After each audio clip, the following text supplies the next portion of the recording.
Deepak, in approaching the mind-body problem, I, in my early years, approached it through neuroscience.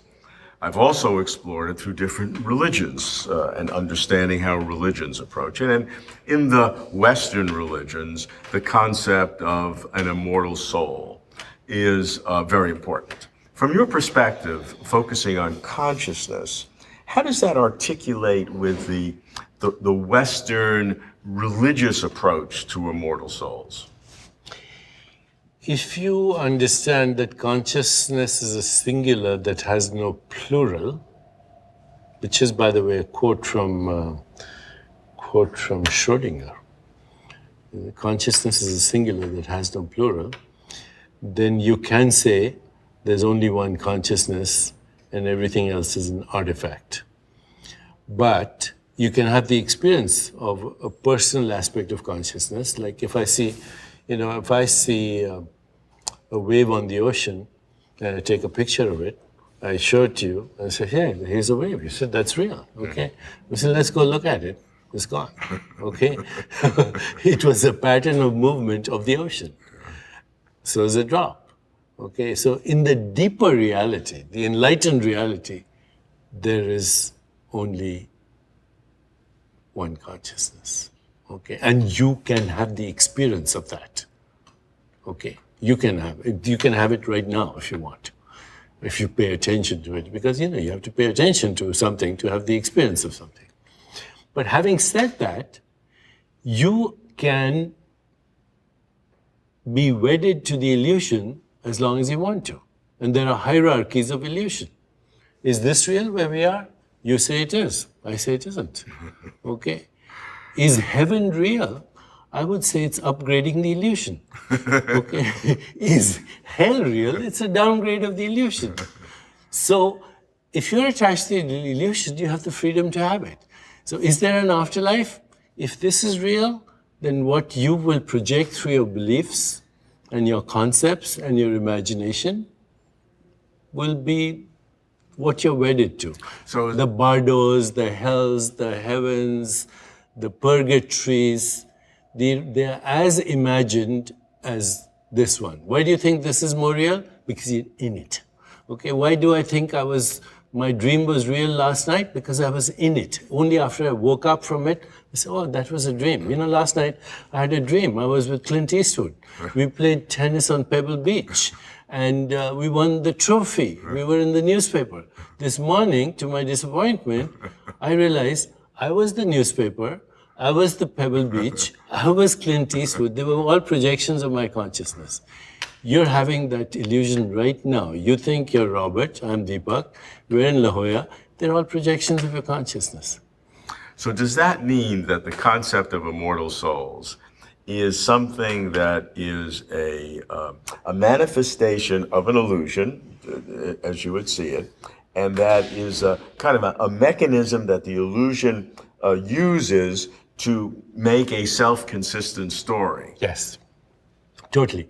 It makes a self-consistent story, and there's no harm having the experience of the story as long as you realize it's another story. But nobody realizes that it's another story. The people who believe it believe that it's the ultimate reality and they base their lives on it. That's because God is the ultimate trickster. So, how so?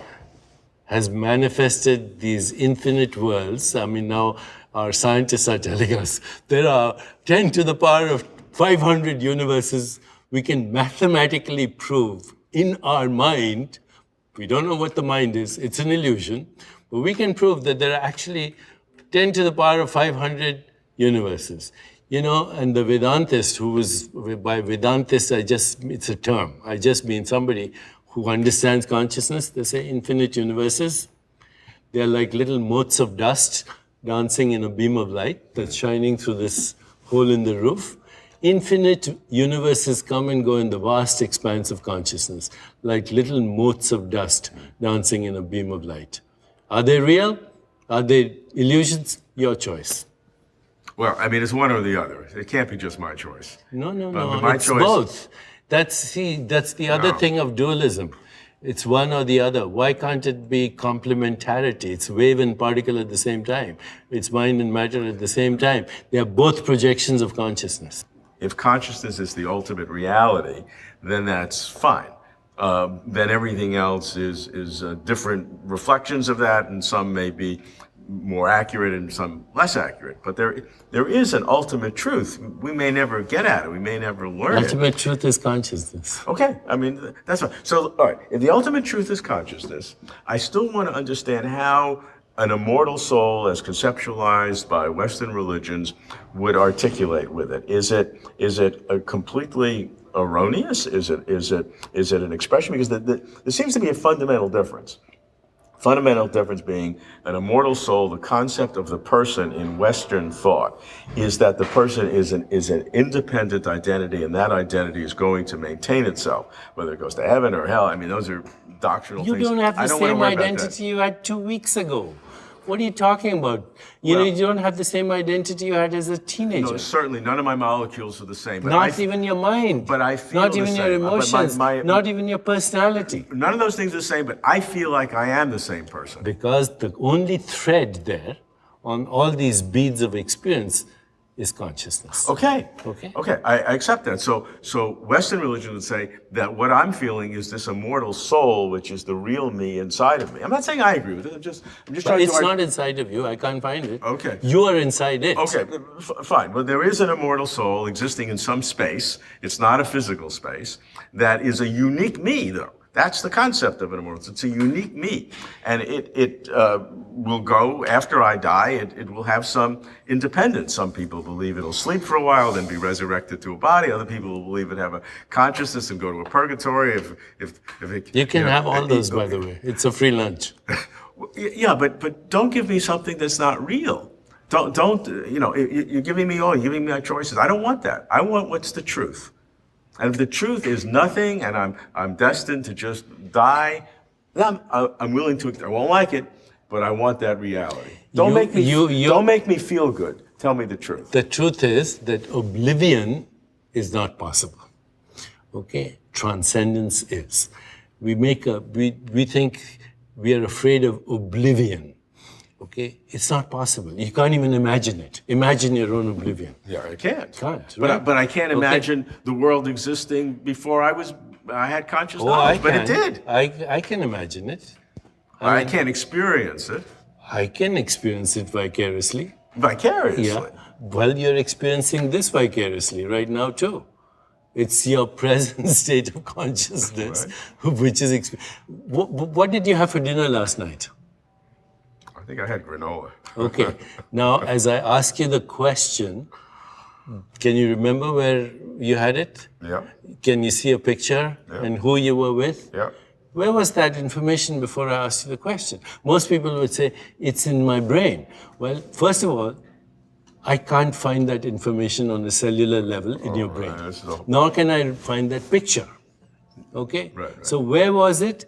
It existed in a matrix of possibility thoughts. Because before I asked you the question, you didn't even have the thought, right? Right.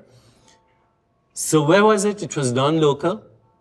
And therefore, it was what I would call the Akashic field or the zero-point energy field, if you want to use words. And when I asked you the question, you retrieved it as a space-time event in your consciousness. Yes. Where do you go after you die? Where that granola was before I asked you the question. You don't go anywhere. You go there right now to retrieve every memory, every thought, every experience. And that is your real home.